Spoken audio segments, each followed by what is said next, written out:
Good morning. I'm Laura Holmes, for those of you who don't know me, and I am genuinely honored to have a chance to speak to all of you on this beautiful morning. When I was asked to possibly give a sermon, my initial reaction was no, for two reasons. First, public speaking isn't necessarily one of my gifts, and it seemed a little terrifying. I will tell you, round two and no wind is less terrifying.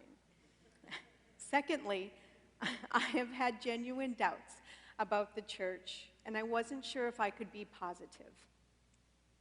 But when I gave it some prayerful thought, I saw it as a welcomed opportunity. I will admit that the past several months have been difficult for me and my family. We have had concerns and sadness with the recent turbulence at Trinity. In personal conversations with some of you, I know others are struggling too. So preparing for this sermon was a chance to reflect on my history with Trinity and the many spiritual gifts I have received since becoming a member. In giving the sermon careful thought, I realized how much of my spiritual growth and experiences really include all of you. In GLOW events I have enjoyed, that stands for God-Loving Outdoor Women, the Tanzania trips I have been blessed to be a part of, as a parent and leader in the youth program, meal packing, Bible studies, and in the many small groups I have participated in. In the midst of all those amazing experiences with you, I realized how tightly connected my work and personal strengths are to Trinity's mission to love, transform, and serve. And that how I try to live my personal life is inspired by the work and life of Jesus. Our time at Trinity started when Paul and I were new members, and we participated in an overnight retreat. In my small group, I found myself responding to a question. I don't remember what it was, but with an immediate answer of, because I love Jesus. It was a simple answer, but packed with meaning for me. It was also the first time I really met my friends Kat Carlson and Deb Gillis, who years later I would have the honor to travel to Tanzania with and share many Jesus moments. I wanted to share that moment with you not only because it was profound for me, but as a reminder that we all have had these moments at Trinity. And it's good to remind ourselves of the times we have shared with others and the impact our time at Trinity has had on ourselves and our families. I'm sure you and your families have had similar stories of relationships that sprouted and grew from a church experience. I know my kids have lasting friendships from confirmation and Mexico mission trips, and many of our closest friends are from Trinity. Relationships and I love Jesus moments are gifts from being a part of this community of God-loving people. Another gift I received early in my time at Trinity was finding my personal strengths through the workshops that were held by Jody Thone and the volunteers trained to introduce and interpret the Strength Finders assessment. The book, Living Our Strengths, had a significant impact on me. So instead of honking, show of hands, if you have taken the class or the Strength Finder assessment. So a few of you. So in doing that, you'll find that you end up learning more about yourself and by understanding your strengths, you might be able to make more sense of your childhood or your choice of occupation or your personal and more serious relationships in your life. I certainly better understand why I chose physical therapy for my occupation, why I'm so task-oriented since one of my gifts is responsibility. But best of all, by understanding my gifts, I realized that my strongest connection to Jesus is my strength of being an includer. Jesus never took this test, but I can guess what Jesus' personality strengths were. He was certainly a caring man who was an includer. He reached out to people that were judged, shamed, or that would not be touched. He had empathy, as there are numerous stories of Jesus being a healer, speaking to and connecting with others that were culturally prohibited. He appears to be a developer, seeing the potential in everyone he encountered. And consistency, as he certainly taught that all people should be treated fairly and equally. And Jesus was most definitely a relator, as he traveled speaking to such a variety of people and putting a team of disciples together to continue his work. We could have a whole workshop on the amazing qualities of Jesus and discover that we all have a connection to Jesus through our own personal strengths and gifts. Admittedly, there are days for me when my strengths seem to get in the way and it feels difficult to be me. One of my strengths is empathy, and I genuinely feel people's pain, or some days I'm tired of being so responsible all the time. I'm sure many of you can relate and maybe even think about trading in a strength for one that maybe somehow seems better or easier. But even on tough days, when our strengths might seem difficult, what I have learned is that gifts make up who we are. And I believe the same is true for our church. It is important to remember that as our church navigates this transition time, that collectively, all our gifts put together are the church and make Trinity the unique, remarkable, and gifted collection of individuals that are the vehicle to love, transform, and serve. 1 Corinthians chapter 12, verses 4 through 6 says, "There are different kinds of gifts, but the same Spirit. There are different kinds of service, but the same Lord. There are different kinds of working, but the same God works all of them in all people." Writing this sermon and reflecting on my personal gifts gave me time to think about how I have used them within the church. Because of my strengths, I'm more inclined to work in small groups and one-on-one. And Paul and I were part of a couples group. I have participated in a variety of small book groups and Bible studies, and most recently, I became a part of the GLOW planning team. Working on a large committee that meets for hours and deliberates is not my forte. I simply cannot sit still that long. But luckily, there are people who can. My husband, Paul, has volunteered on several committees because of his strengths. And I'm so grateful for him and others here today, I know, that are willing to be part of larger committees that need to make large decisions. Some of you might be drawn to physical work, such as gardening or volunteering in the kitchen. At Trinity, we are blessed with a beautiful array of opportunities to serve, find fellowship, and connect. Service can be at the church or abroad in Mexico or Tanzania.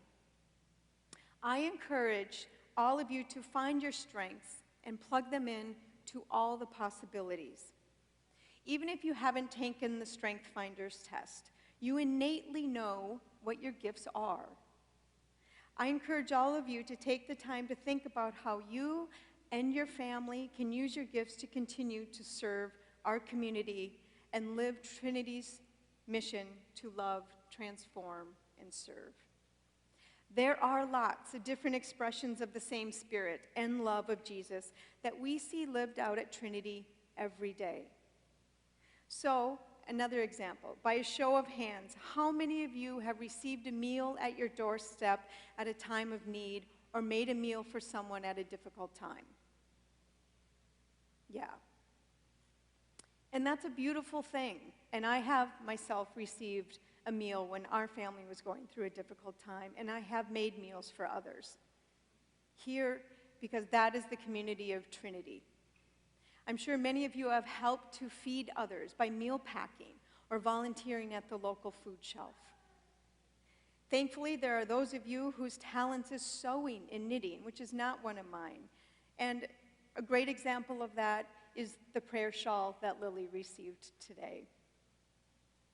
I have been fortunate and blessed to travel to Tanzania twice. The first trip was with Carol Carver and Phil Cadidlo and the girls' choir. It was beautiful to watch the girls handing out the knitted hats to the children at the orphanage.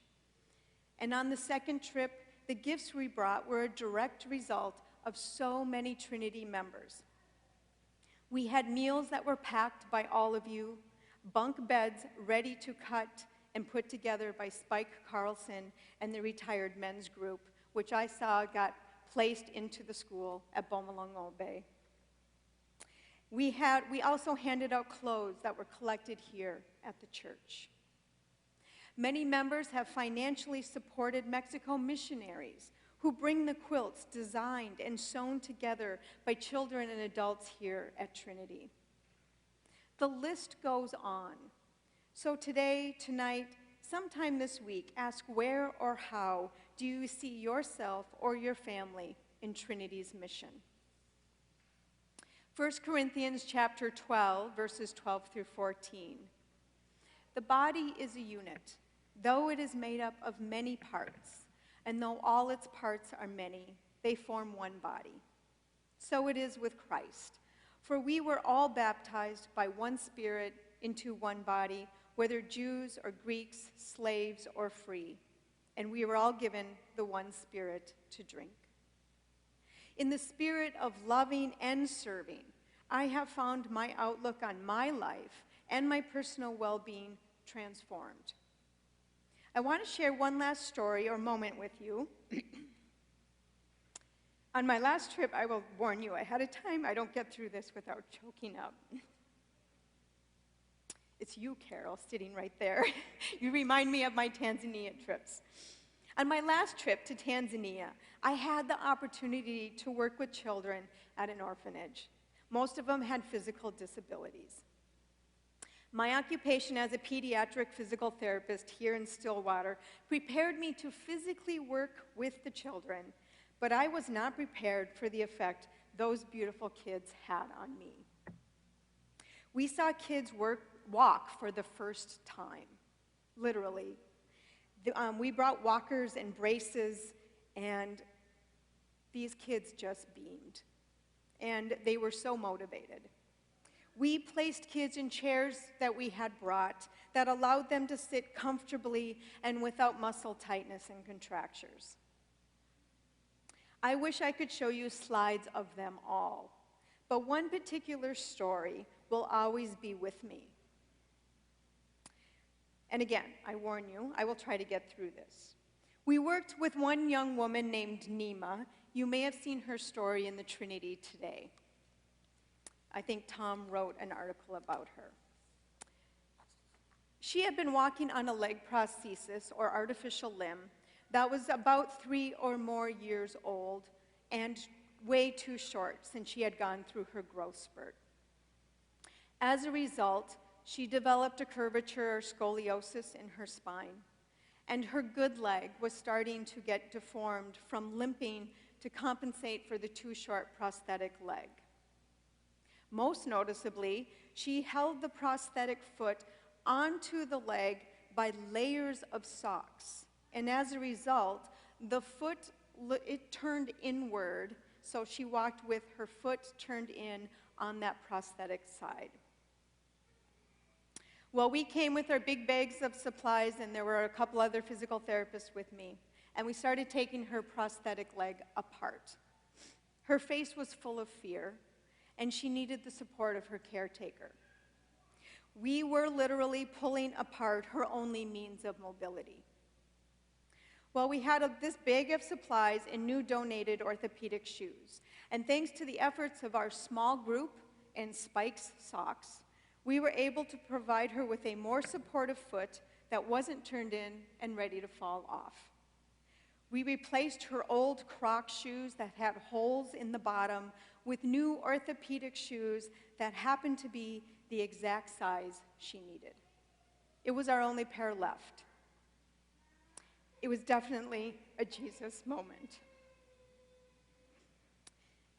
So she got up and she started walking, and as she did, her face beamed. We loaded our bus with all our supplies, and she started walking towards us, And as she did, she waved, threw her old shoes away. Literally, she just threw them, and she smiled and waved at us goodbye. And it was by far the best smile I have ever seen. Her smile will always be on the hearts of our group.